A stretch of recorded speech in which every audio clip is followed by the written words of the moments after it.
Bonjour, je suis ravie de vous retrouver, c'est Asma d'Objectif TOEIC B2.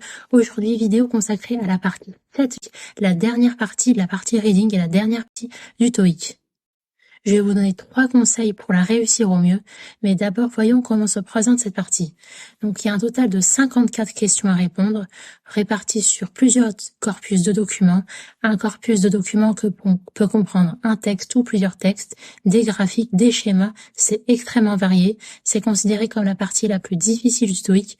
Je trouve également à titre personnel que c'est la partie la plus compliquée du TOEIC, mais justement en mettant en pratique 3 conseils simples, vous pouvez gagner énormément de temps.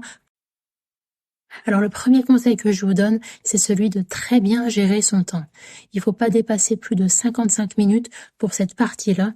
Normalement, c'est les 55 dernières minutes qui vous restent. Si vous avez bien écouté les conseils, pour la partie 5, vous devez consacrer 10 minutes maximum.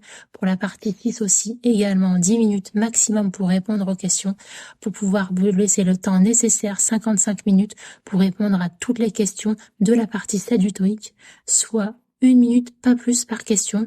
Si possible moins, ce serait. Enfin, le deuxième conseil que je vous donne, c'est de ne pas lire les documents. Au contraire, il faut commencer par la lecture des questions, repérer les mots-clés qui se trouvent dans la question et dans les propositions de réponse, et ensuite de rechercher l'information dans le texte.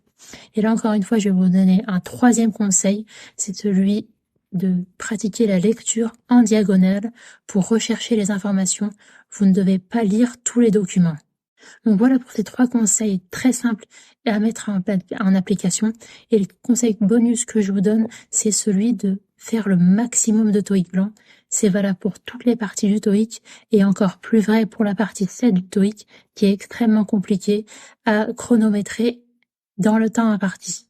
Justement, si vous êtes un peu perdu, vous êtes libre de télécharger gratuitement mon kit de démarrage au TOEIC, justement où je reprends pour chaque sous-partie une fiche synthétique qui correspond à toutes les sous-parties du TOEIC. Il y en a un total de 7 sous-parties, 7 fiches synthétiques que vous retrouvez dans mon e-book pour justement vous aider à démarrer le TOEIC et vos révisions en les optimisant.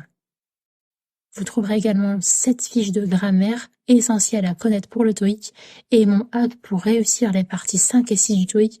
Et justement, ça va vous aider à gagner du temps pour consacrer le maximum de temps pour la partie 7 du TOEIC. Retrouvez tout ça en description de cette vidéo.